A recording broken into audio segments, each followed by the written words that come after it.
Relic Radio.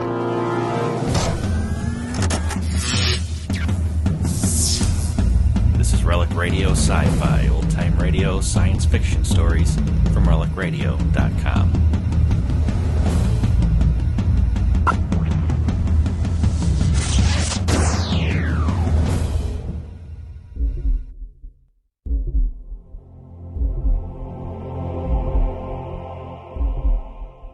The CBS Radio Mystery Theater presents...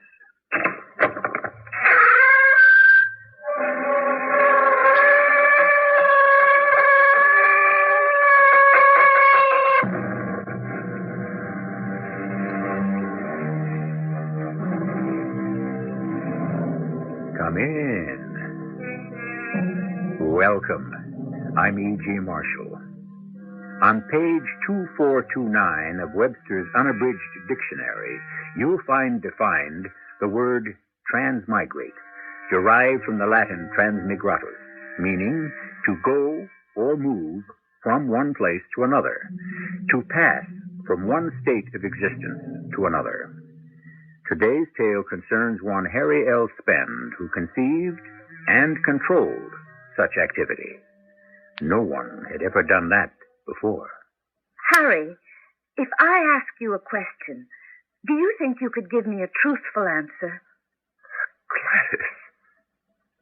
Harry, since when don't I tell you the truth? Why is the attic locked? I can't tell you. I'm your wife. Why shouldn't I know? Because if you did, Gladys, you might not want to be my wife for very long.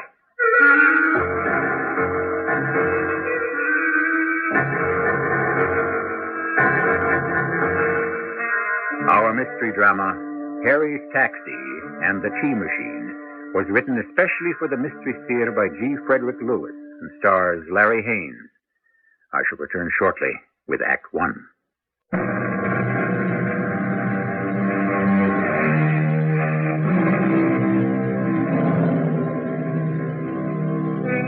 When did our story happen? I can't give you the exact date, but I can say it was closer to the 22nd century than ours. The Galileo program for exploring Jupiter and its satellites, the Venus orbiting radar project for mapping Venus, these and many more investigations into space are history. But on Earth, the problems remain the same. The square-pegged man trying to fit himself into a round hole. Our curtain rises as a meeting of scientists breaks up. And that about winds up our discussion and business today. So I hereby declare the meeting of the Milky Way Watchers is concluded. Cornelius, you chaired a very good session today. You really kept things moving. I have to, Harry. You know how scientists are. Yes, I don't know what I'd do without these meetings. It's the only thing that keeps me going. Harry, what are you talking about? Cornelius, I'm a scientist, a trained, professional space race scientist put out of work. Do you know what that means? No, of course you don't. You've got your teaching job. You've got tenure. You've never been in this spot. With your qualifications, something's bound to turn up. In these times, are you kidding? Well, if you want to lift home, I'll keep the flag up. You can ride for free. Oh, Harry, my heart goes out to you. It really does. A scientific genius like you, driving a taxi. I never thought I'd be doing it this long, Cornelius. I'll tell you something else. I'm not even earning a decent wage. What I bring home to Gladys after a long day's work, it's terrible. You tried delivering fares anywhere in town these days. Those north and south and cross-town throughways they built in 1999. They're hopeless, Cornelius. The same traffic, the same trucks and gridlocks as in my great-grandfather's day. Are you sure I can't give you a lift? I've got my electro car. See you at the next meeting, Harry. If I'm still around. Is that a threat? No. Wishful thinking. I'd like to be on the next galaxy flight to anywhere. Good night, Cornelius. That was a mistake. I mean, saying if I'm still around. I wouldn't want anyone, not even my old friend Cornelius, to have an inkling of what I was working on. So I'd better watch what I say. As it is, Gladys is getting more suspicious every day, wondering why I spend so much time in the attic.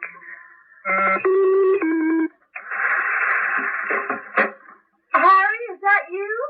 I've been worried sick. Oh, Gladys, honey, I'm sorry. There was a meeting tonight of the Milky Way Watchers, and it broke up late. Oh, darling, why didn't you call me? I forgot all about the meeting. You know I worry about you with all those crazy drivers on the road. Come on into the kitchen. I've kept dinner hot for you. Oh, good. How's Grandpa? Oh, he's had seconds of everything. He's probably asleep by now. Now, come on, sit down and relax. I've got pot roast and a very nice salad with hearts of palm. Honey, I didn't do so well today. No long hauls out to the spaceport or over the big bridge, nothing but short hops in the city. And you just tried a hop in the city. Can't be done. Gladys, I am just not cut out for driving a taxi. Oh, something good is going to happen real soon. You'll see, and you can give it up. You're a sweetheart, but you really don't know. There isn't a job today for a space race scientist. Well, then you've got to make your own job. Now eat. Make my own job? Oh, this is good. Harry, if I ask you a question, can you give me a truthful answer? Gladys, since when don't I tell you the truth? I did the house cleaning today, and I went upstairs, and the door to the attic was locked. Now, since when have you been locking that door? Well, it's been locked for about 4 months. Well, can you tell me why? Well, you know what I've got up there. I've stored all my electronic and magnetic gear and that big telescope. The truth is, honey, I've been experimenting on something. It keeps my hand in, you see. And if I don't keep at it, I might as well give up. Oh, I knew you were doing something secret up there. I don't mind that. I know you and Grandpa are locked in there for hours. I just don't like being treated as if I couldn't be trusted. Well, it gives Grandpa something to do. After all, he was one of the first to develop the high-intensity laser. And he's got some good ideas. I'm glad Grandpa's living with us. He's fun. And I don't mind walking his dog when he forgets to. But what I don't like is secrecy. Just take a look at this month's electric bill, the one that came today. $1,000? There's got to be a mistake. That's what I said when I called the power company. They checked their records, Harry. It's no mistake. You're using that electricity in the attic, aren't you? Well, I'm using some, but I had no idea. Okay, so don't tell me. Oh, honey, you're angry. I'm disappointed. You have another life, and I'm not part of it. Grandpa's part of it, but I'm not. We sell our car, and we mortgage the house so you can buy a hydrostatic taxi. That's valuable. But every night you park it on the street. Well, I've got scientific equipment in the garage, too, honey. You know that. Well, I've never seen it. You could have 10 dead bodies in there, and I'd never know. Darling, I am working on something very, very important. If everything goes as I hope. Of course, I'll let you in on it. When? I don't know when. Have you finished eating? That's all I want, thank you. Coffee? No, thanks. And that's another thing, Harry. You're picky about what you eat. And yet several times last week, I wake up in the middle of the night and I smell bacon and eggs frying. Now, how do you think I feel about that? That I don't give my husband enough to eat? I love you so darn much, and it's awful to know that you don't trust me. Bacon and eggs frying. That's the one unfortunate side effect of my tea machine. When it's in operation, it gives out that odor. As for confiding in Gladys, I will all in good time. After all, it was Grandpa who first gave me the equation and the possibilities. And he is her grandfather. Grandpa, are you in your room? Oh, hi, Harry. Is my granddaughter going out? Yes, she went over to see Mildred. Do you feel like putting in a little time on the tea machine? I'm right behind you. Come on, Bozo. I was in my room today, and I heard Gladys going up these stairs and trying to get into the attic. Yes, she told me. She was pretty angry. Came down, barged into my room. Why was the attic locked? What was the big secret around here? I said I didn't know anything about it. Now, Bozo, go and lie down in the corner on your pad. I got some flack, too, when I got home. Not that I blame her. Oh, what did you say? Oh, that she'd know all about it when I thought the time was right. It's my turn today to operate the telescope. Grandpa, for 200 years it's been called an electroscope. Don't be so old-fashioned. These babies can bring in 15 light years. Anyway, it's my turn to pull in Numitor. Well, you think you can? It's an elusive planet. I've watched how you calibrate it. All right, let's start by checking equipment and procedure. You call it, and I'll check the log. All right. Transmigrator dimensions of cylinder. Height 7 feet. Diameter 4 feet. Shell. Compounded magnesium, zinc, lithium fused to elements AG767 and AG933. Oh, Bozo, be quiet. What do you have in mind for tonight? Well, let's try another transmigration. The receiving cylinder in the garage checks out. Well, I haven't touched it since yesterday's test. What substance shall we try? We've transmigrated a chair, a lunar marker, a case of antique French wines dating back to the 1970s. Yes, well, Grandpa, each of those had different molecular arrangements. Wood, stone, and liquid. Bozo! 3 different kinds, and each of them moved from this cylinder to the one in the garage without a hitch. Okay, Bozo, now you'll catch it. If you don't cut it out, I'm putting you into that cylinder and transmigrate you into the garage. Grandpa, a dog would have a different molecular arrangement. What? You mean Bozo? Well, why not? An animal, a living creature. Oh, that would sure be a great scientific step forward. Look, I'll slide open the cylinder door, then supposing I put Bozo's pad inside so he'll know to lie on it, huh? No, I don't like it. Maybe we should start with rodents. But, Grandpa, we don't have any rodents. Now, don't you have complete faith in our tea machine? Limited faith. I mean, supposing Bozo makes the trip, but when we open the secondary cylinder, his tail is on his nose. Yes, I suppose that's possible. All right, we'll just run it once, empty, to make sure no active particles remain inside from previous tests. I've got Numitor on my crosshairs. I'm ready to fire it up when you say go. Go.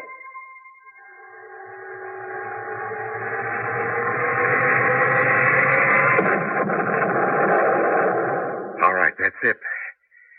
She ought to be clean as a whistle. I'll open her up and have a look, and we'll go down to the garage to check out the receiving cylinder. Oh, it's beautiful. There's not a speck of magnetic particles. Oh, I love that great smell of frying bacon and eggs. Yeah, I've got to do something about that, Grandpa. It's not dignified. All right, come on, let's go. Bozo. Come on, Bozo. Time to leave, Bozo. Yeah. Harry. He's not in this room. Bozo, stop kidding around. Well, he's not anywhere in the attic. There's no place he could have gotten into. Except the cylinder. When you opened it and put his pad inside, he could have crawled in there when I was yelling at him. No, he's not in the cylinder. He transmigrated. That could be. Sure, that must be. In the garage, that's where he'll be. I hope so. I sure hope so. And I hope his tail is in the right place. We have all learned in school that the various identities possessed by matter are merely ions arranged into a certain pattern visible to the naked eye. Disconnect those particles, move them through space, and reconnect them, and you have transmigration. However, sometimes theories have a way of backfiring. as we may see when I return shortly with Act 2.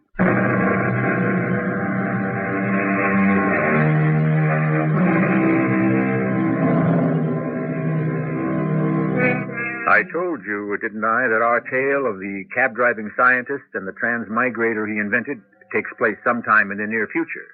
I say this is more of a probability than a possibility, because today's scientists have said so and written it up in no little details. However, such a discovery is only as good as the uses to which it is put. I can't get the garage door to open. Oh, of course, you've locked it. Now, Harry, hurry, open up. If Bozo's been hurt, I don't know what I'll do. Okay, I'll get the light. Cylinder's warm. Well, go on, open it up. No, don't. I don't want to know. Yes, I do. Okay. Here goes. Cylinder door. Bozo, old boy, how are you? You all right? He did it, Harry. He did it. No, Grandpa. We did it. Disintegrated in the attic and reformed in the garage. Grandpa, it's a triumph. That's okay, Bozo. You just stay close by Grandpa. We'll take him back to the attic, examine him, and write it all up in the journal. It's our first breakthrough, Grandpa. A living creature can move through time and space by the application of wavelengths from the planet Numitor. Just think of where this could lead. Yeah. If you made the transmigrator cylinders big enough, you could move a whole busload of people anywhere, even an army. We could be the airline in space. Anywhere you want to go, zip, you're there. No more space shuttles. We just fly up a large enough container to receive the payload and transmigrate the stuff from here. Of course, it might take a little time before people really trusted to have themselves dematerialized to get from one place to another. Yes. Is that you in the garage? Oh, Gladys is back from her mother's. What are you two doing in here? Well, no wonder there's no room for the taxi with that great big round thing practically up to the ceiling. Grandpa, will you take Gladys into the house? I'll be over in a few minutes. I don't want to go there right now. This garage is as much mine as yours, Harry. Oh, you two, you're impossible. I give you both a big filling dinner, and you have to fry up a mess of eggs and bacon in the garage. Now, don't tell me you haven't, because I can smell it. Hey, come on, Gladys. Let's get back to the house. Harry has things he wants to do. Come on, Bozo. Oh, mystery, secrets. You're no better than Harry is. You're no better at all. And before you two leave here, I want you to air this place out. It smells awful. You've got to let Gladys in on this soon. She's worse not knowing. I will. Do you know what occurred to me? I've got to put in a set of emergency controls in the primary cylinder so that if you wanted to do the switchover alone, Grandpa, you could. I'm not sure it's quite ready for the public yet. Oh, I agree, but it's close. I don't know. Have you taken a good look at Bozo's ears? Why? They're both upside down.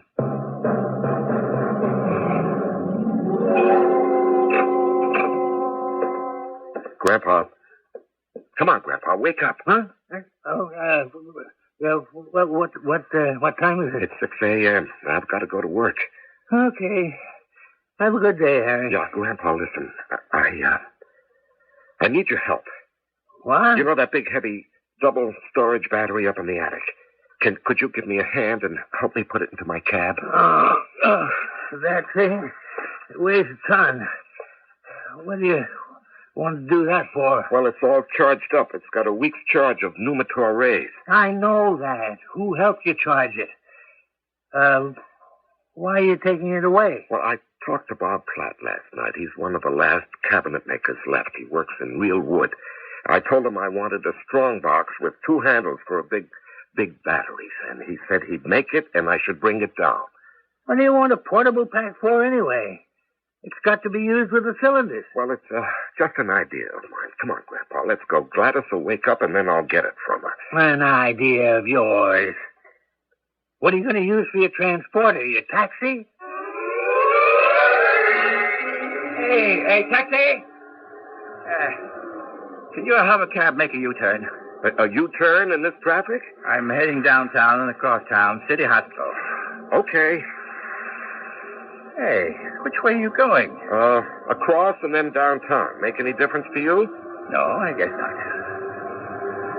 This isn't a very good street to cross on. Those cars up ahead aren't moving. No street's a good street to get across town. Are you in a hurry? I'm a doctor. I'm late for an operation. Oh, well, that's too bad. I'll do my best. This traffic is fierce. I don't see how you drivers get around. We don't. Doctor, if you don't mind, will you sit back in your seat? Huh? I was just looking at that tremendous battery on the floor next to you. That must be a 500-volt power pack. Yeah, something like that. Say, what time is it? Oh, we'll never make it. Now, Doctor, you keep on like that, you're going to need a doctor. Now, just sit back and relax. I'll get you there. Yes, but when? Where are we? I don't know. We're in the middle of an intersection. There's a truck in front of me. I can't see the street sign. And nothing's moving. Listen, I better get out and find a phone. Hope they can dig up a resident to take my place in the operating room. Driver, have you got a change of a bill? Yes, sure have. You go phone. I'll still be here when you get back. Thanks. I hope I can get through to the hospital. That was the city hospital you wanted to go to, wasn't it? Hey, driver. You put your change machine on that big battery and it's making sparks. It was the city hospital, wasn't it? Hey, what's going on here? Just hold on to your medicine bag, Doctor. I think we're moving.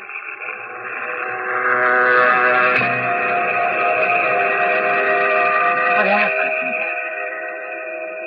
We're here. This is City Hospital. I'm a little surprised myself. How did you do it? 1 minute we're tied up in traffic, the next I'm here.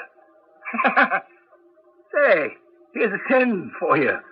And let me have your name and phone number in case I have to get somewhere in a hurry. Well, as a matter of fact, Doctor, I'm going out of the taxi business. You're my last fare. Your last customer? Forever. Say, I think your engine's overheating. It sure smells like fried eggs and bacon. Well, thanks again for the fast ride.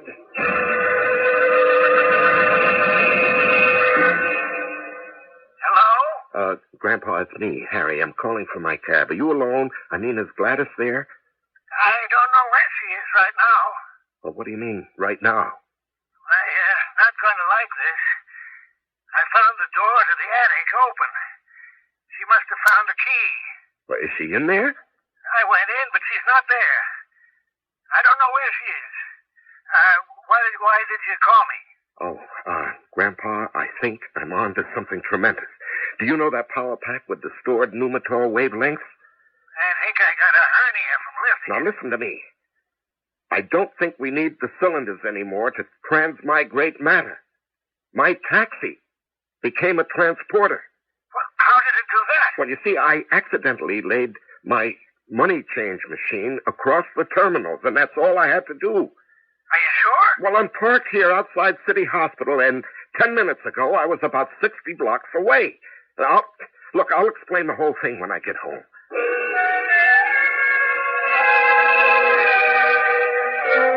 And here's the doctor's card, Grandpa.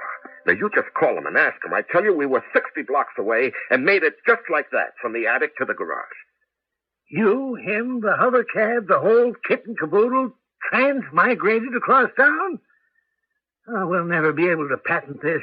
They'll throw us into a straitjacket first. But don't you believe me? Oh, yes, I do. I just don't know how to take it. Well, perhaps any enclosed space could act as a transporting vehicle.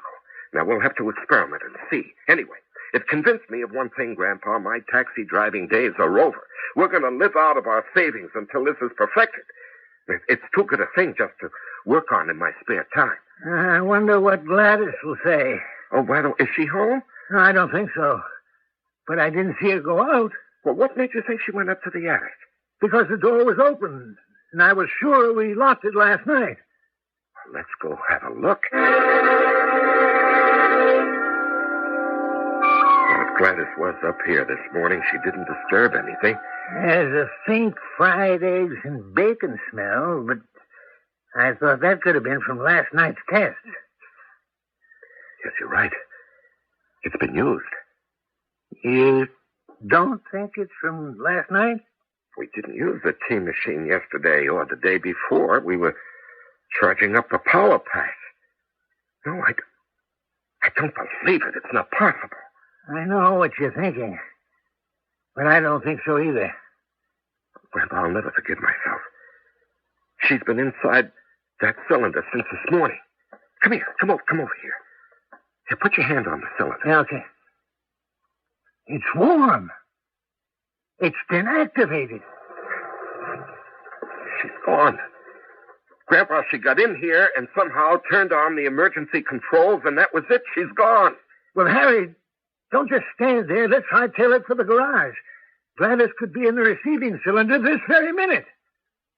If she's been in there more than an hour, I don't hold out much hope.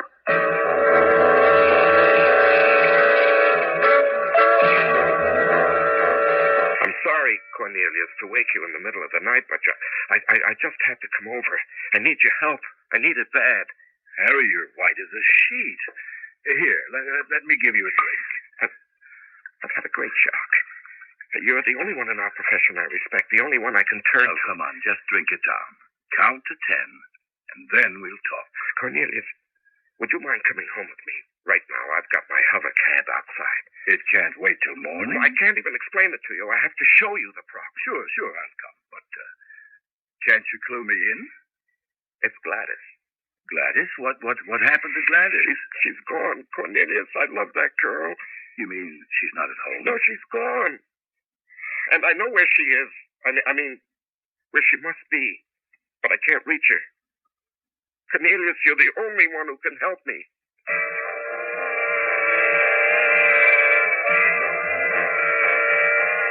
There it is, Cornelius. Mm-hmm. The cylinder is a fuse tank made of an alloy of lithium, zinc, magnesium, and 2 Ag elements. Now, we focus the Gaza electroscope on zero center of the planet Numator, reverse its waves, back them down through the controller, and activate. Anything placed inside transmigrates to a receiving cylinder I've set up in the garage.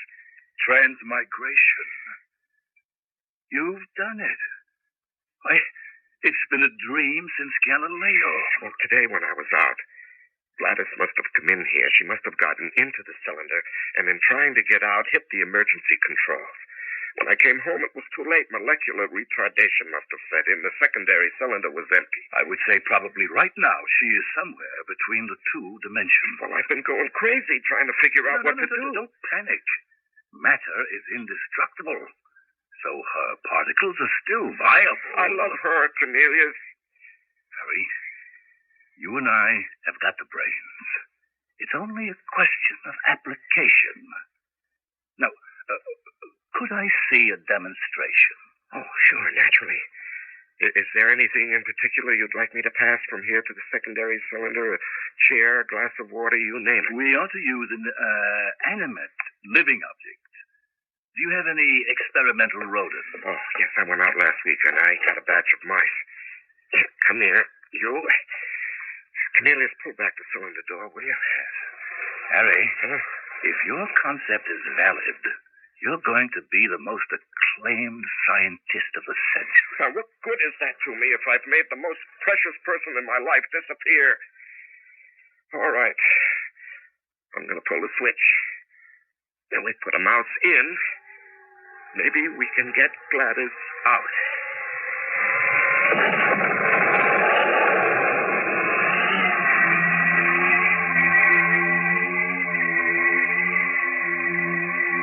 Science is a curious taskmaster. As Harry tries to make his tea machine give up his wife, I'm reminded of Louis Pasteur's warning. When moving forward to the discovery of the unknown, he said, the scientist is like a traveler who reaches higher and higher summits, from which he sees in the distance new countries to explore. Be ready for what you find I shall return shortly with Act 3.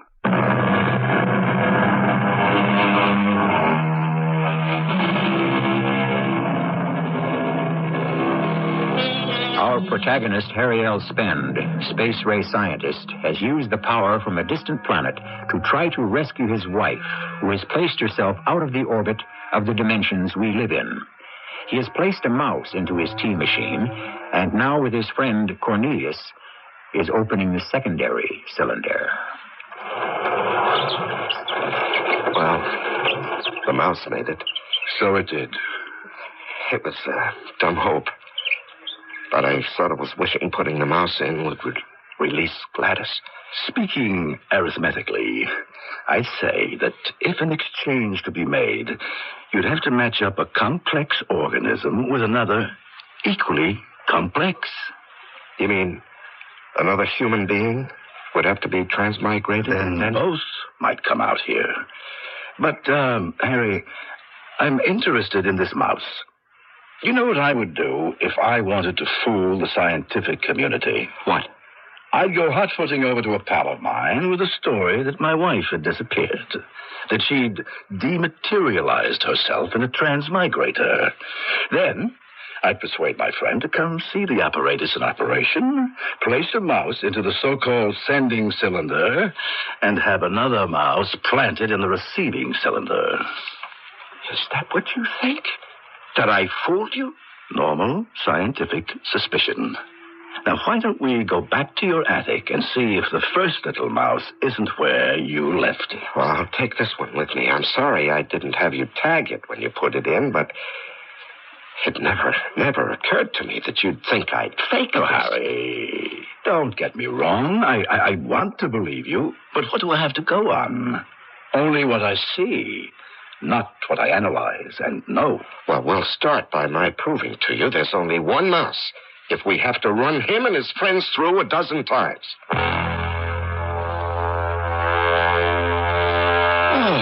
What time is it? 7 o'clock. Oh. We've been at it all night. Harry, I have never been more impressed. I better call my mother. She'll wake up and she'll wonder why I haven't made breakfast for her. Well, I'll go make some fresh coffee. You help yourself to the phone. Hello? Mother, it's Cornelius. Oh, I was beginning to worry. You're not usually out of the house so early. I'm over at Harry Spend's. I've been with him all night doing some planetary evaluations. Oh, that's good. How is Harry? Oh, he's fine. We're hard at work, Mother. All right, dear. Take care and give my regards to Gladys. She's such a darling girl. I will, Mother. Goodbye. 2 coffees. Mother said, give my regards to Gladys. Oh. Harry, there's no question about it. You've got something here. Oh, well, it works. That's the proof. You're writing up a paper, of course.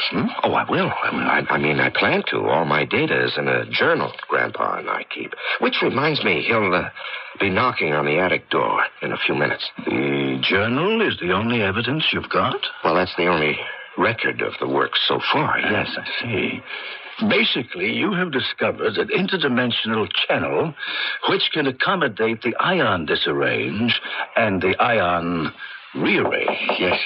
Who's that? Well, that's Grandpa, I told you. You let him up here? Well, he knows all about this. Yes, come in, Grandpa. It's not locked. Harry, you didn't go to bed last night. Oh, hi. Don't I know you? Grandpa, this is Cornelius, an old friend. Yeah, sure. We met at the Milky Way Watchman. Harry snuck me in. I think I'll be on my way, Harry. Oh, yes, Cornelius, and I'm counting on you. I've got to get Gladys back. Say, I've got an idea. If she's somewhere in space, couldn't we talk to her with radiomagnetic waves? Grandpa, her molecules are dispersed. She has no ears, no senses, no way of understanding sound. It's also tragic. Harry, let me think about this. It may take a little time. I've got the entire equation in these notes. Don't you worry. We'll get Gladys back somehow. I'll be talking to you. Isn't that fella sort of strange? Cornelius? What makes you say that? I come in, and suddenly he gets up and leaves. Oh, well, it's nothing to do with you, Grandpa. I've kept him up all night. He's been absorbing in 5 hours what we've done in 5 months. Right now, he probably knows as much about it as we do. Well, I better enter last night's transmigration in the journal. And, where is the journal? Well, it was right here on the table when I came in. I saw it. Huh. You think it fell behind the desk? No, it's not here. Well, it's got to be here. It couldn't have walked out. I think it did.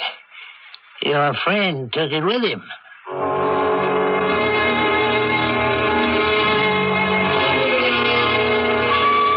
Harry, it's nice to see you. I don't know what Cornelius does with his time, but this past week has just been one thing after another. He's hardly home. Was he expecting you? No. I've been trying to get him on the phone, but he's never here, so I took a chance and drove over. Oh. Did you hear him last night at the special Milky Way Watchman meeting? Oh, he was brilliant. Well, I didn't go. Nobody told me about it. Oh, I was there.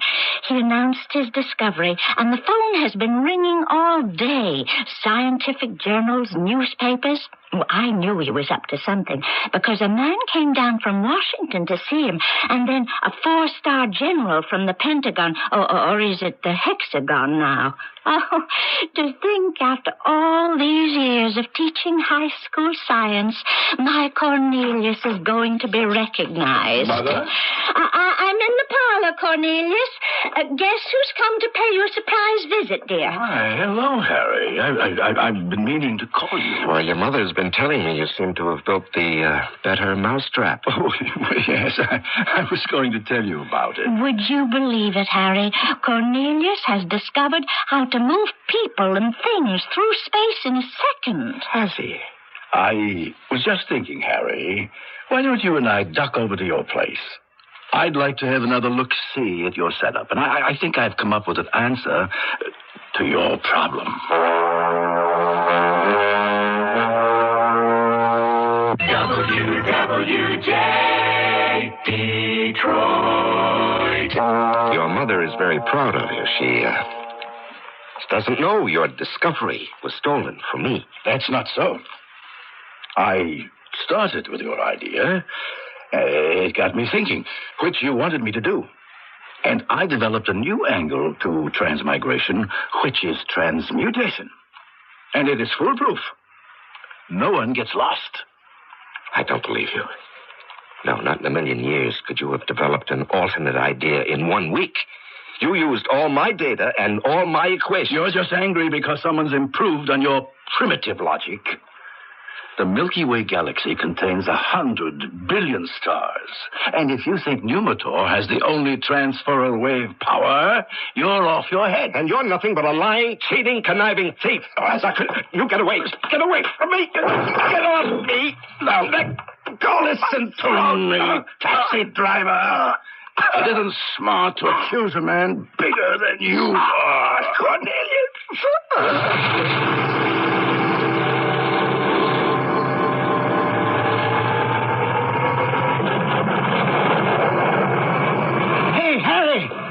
The tea machine's on. Harry, what are you doing on the floor? Harry, wake up. Oh, Grandpa. Oh, my neck. You have frightened me to death. What happened? He choked me and I blacked out. Cornelius? That big ox. Oh, here, take a sip of this. It'll help. Yeah, thanks. What'd you do that for? He stole the transmigrator. He's been in touch with Washington and all kinds of people for commercial application. They think it's his. Where is he? Oh, he's not up here. And I didn't pass him on the stairs. Oh, you must have had some fright. There's broken glass. Fried eggs and bacon. What? Could he be in the cylinder? We've got to open it. It's empty. I'll bet anything that after he knocked me out, he went poking around inside and accidentally triggered the emergency switch. Well, then he's in the secondary cylinder in the garage, darn it. I guess we better go down and let the so-and-so out. Are you coming, Grandpa? I wouldn't miss it.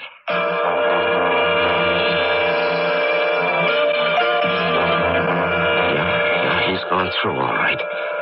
The cylinder's warm. Okay, here goes. Gladys. Harry, what is this? Gladys. What am I doing in here? I don't know. I just got here. Darling, are you all right? Oh, of course I'm all right. Why shouldn't I be? Oh, darling. My sweetheart. Harry, what is this? You don't usually act like this, especially in front of Grandpa. Anyway, I can't think what I was doing in that metal thing. Oh, you don't know how glad I am to see you. Well, it serves me right. I must have come snooping around the garage. I'm ashamed of myself. You're not ashamed of Harry leaving his hovercraft out front so he can use this garage as an extra lab? Oh, I could have bit my tongue when I said that. Ashamed of Harry?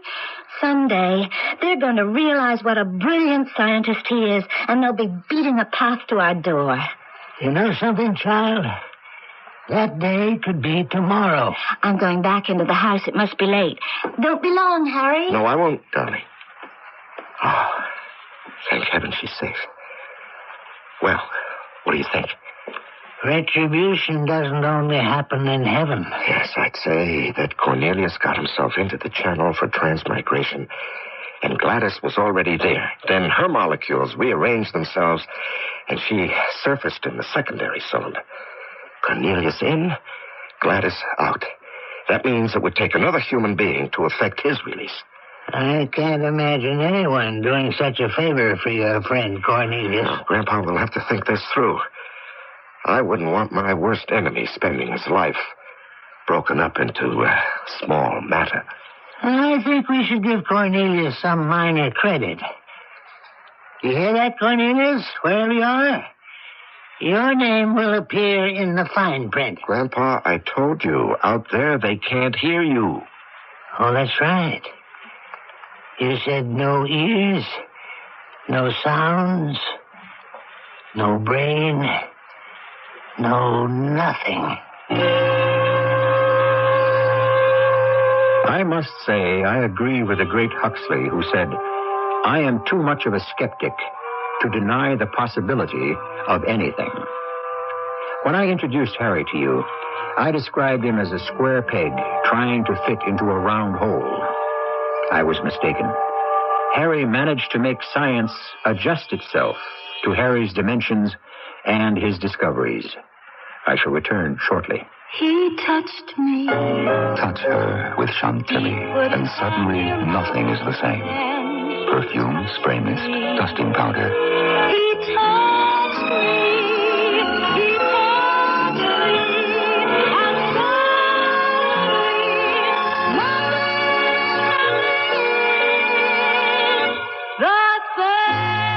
This Christmas, touch her with Chantilly by Oubigan.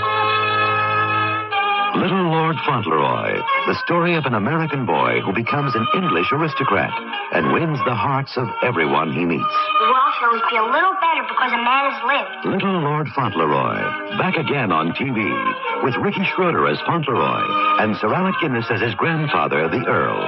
An ITT presentation, Tuesday. Check your listings for time and station. This message sponsored by ITT. This is what happened to Larry, another reader, or is it victim, of Ravenhouse Mysteries. I was at the bus stop reading the latest Ravenhouse paperback when a lady walked by.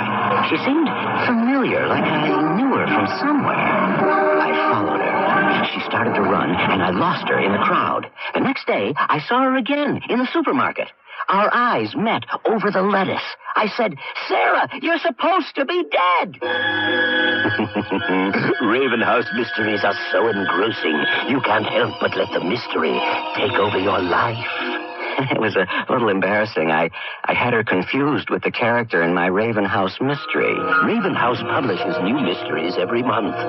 Which one will claim you as its victim? If you're clever enough, you'll find Ravenhouse mysteries wherever paperbacks are sold.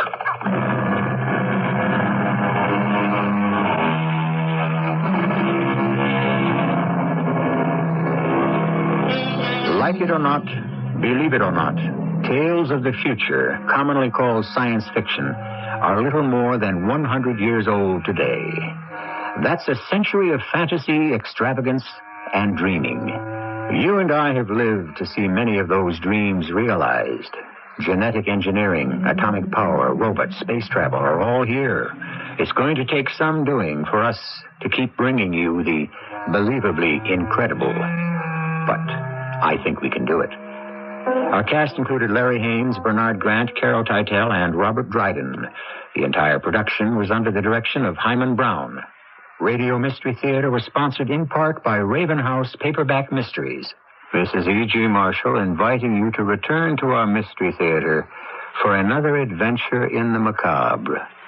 Until next time, pleasant dreams.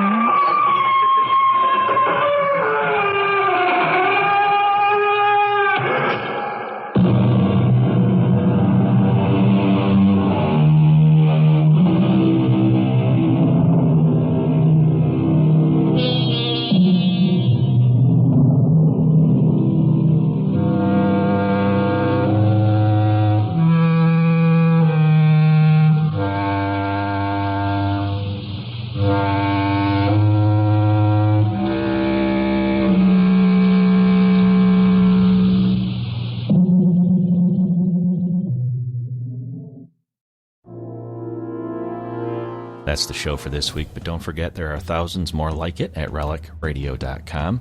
Horror, strange tales, science fiction, crime, all available for free. If you'd like to donate to Relic Radio and help keep it all free, you can do that through the website as well.